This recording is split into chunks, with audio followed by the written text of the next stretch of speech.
Welcome to Big Dave's Farm Life.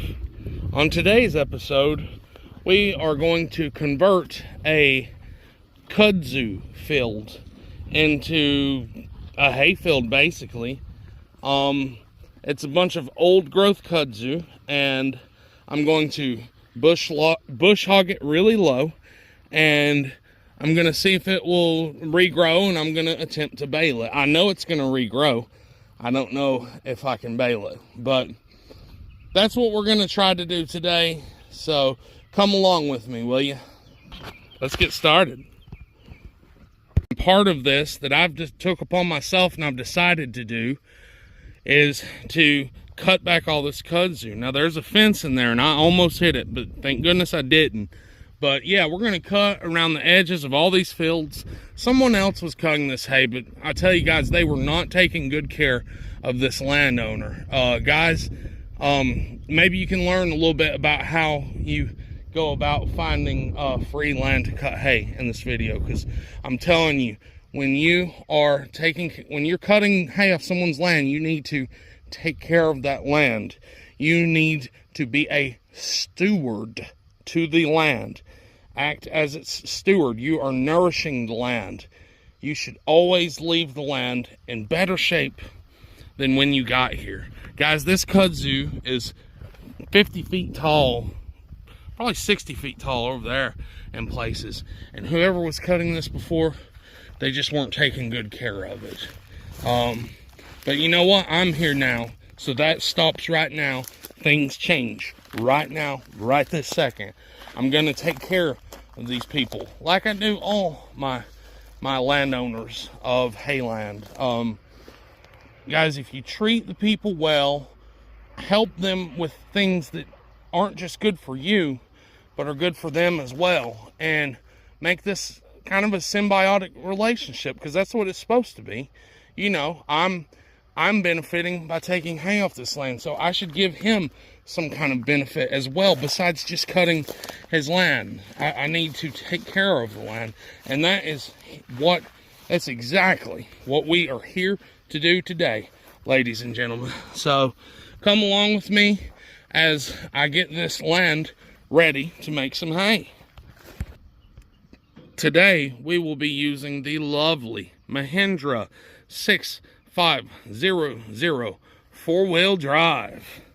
And with this Mahindra 6500 60 horse tractor, we are going to be using a Land Pride 6-foot brush hog, or rotary cutter to you other people. So let's get equipped up and let's head out and get some stuff done. Guys, when I move through this kudzu, my tractor brings along with it these huge chunks of kudzu, and I just bring them right out into the field, let it fall off in the field, brush hog it in place. And kudzu is a legume. A lot of people don't realize that. It's in the same family as peas, beans, lentil, and clover. So all the kudzu mass that we can bring out here and bush hog in place, that's going to break down into the soil, and it's going to give nitrogen and other nutrients to the soil. So good things, if you ask me. It's all good, all good. So let's get to this.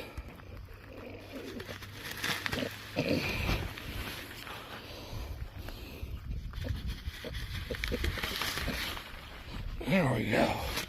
You had a little bit of something on your face there, pretty girl. What should we name her?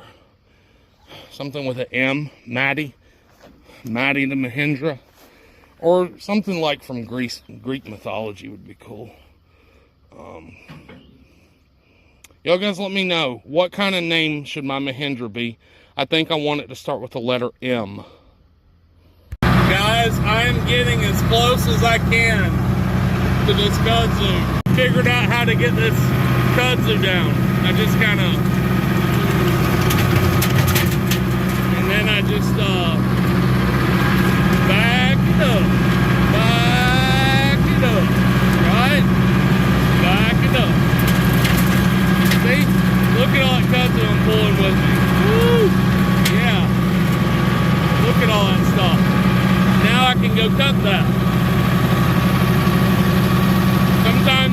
think outside the box.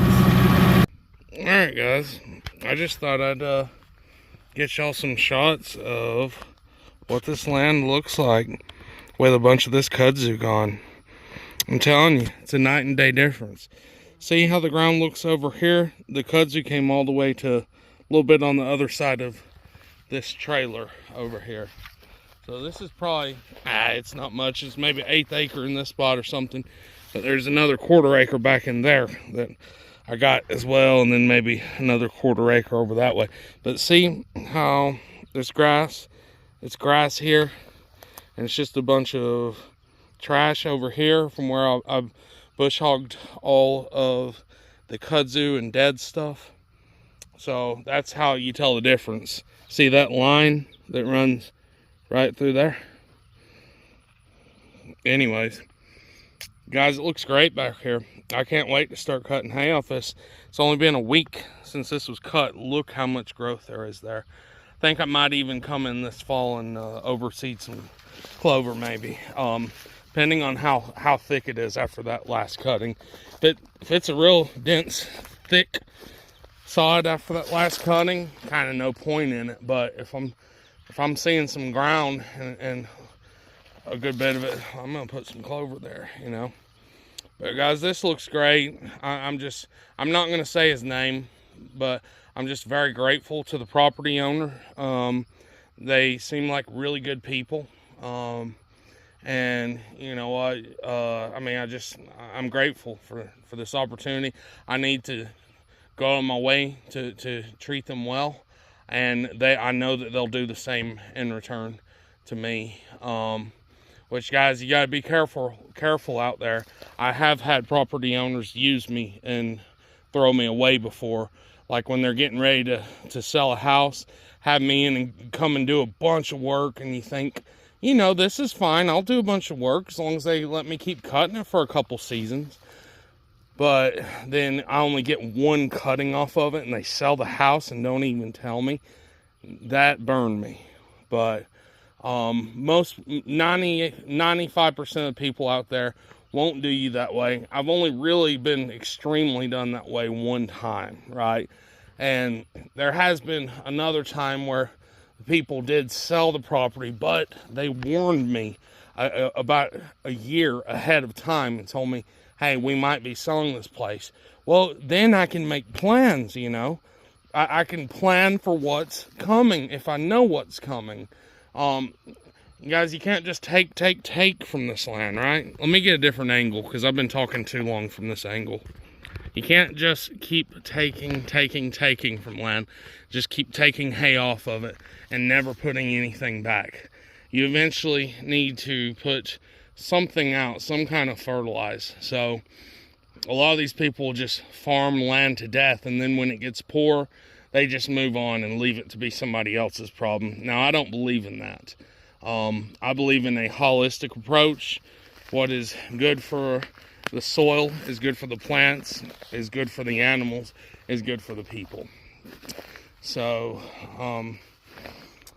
that's my 2 cents. And also I just think people they deserve to be treated better than that, because a lot of these people don't understand that their land is being farmed to death by people. You know, they just see that they're not having to pay someone to do it, and that's really all they care about. But guys, we got to keep an eye out for the future generations, you know. The other day I heard a quote, and it was something like, honorable is the man who plants the tree and knows that he will never live to sit in its shade. So that's how we need to be thinking about this land, guys. No, we don't need to treat the land like we're just working towards tomorrow, or even next week, or even next month. We need to be nurturing this land so that it's even better next year, and it's even better the year after that. And guys, I know fertilizer is so expensive right now, but there's alternatives out there. There's alternatives. You don't have to put a ton of fertilizer. You can do something like putting it out of the rotation and doing a cover crop for 1 year. There's alternate ways to do this without any chemicals and it's a lot lower cost than just plain old putting chemical fertilizer out. I'm not saying chemical fertilizer doesn't have its place.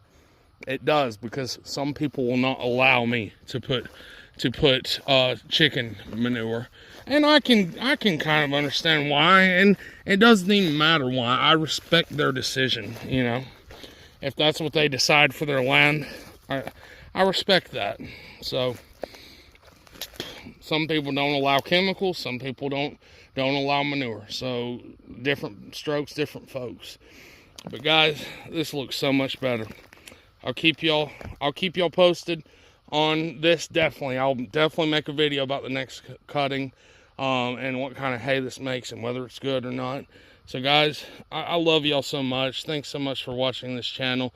I know I'm not a big channel, but what few of you there is out there that are watching, you guys, you mean the world to me. I'm doing this for you. I've not made $1 yet, and I do have a Patreon, by the way. Might as well take this moment to tell you I have a Patreon. So if you want to help a poor country farmer, you know, help him make ends meet, hey, I'm right here. And I got a Patreon finally. So you guys, keep the dirt on your hands.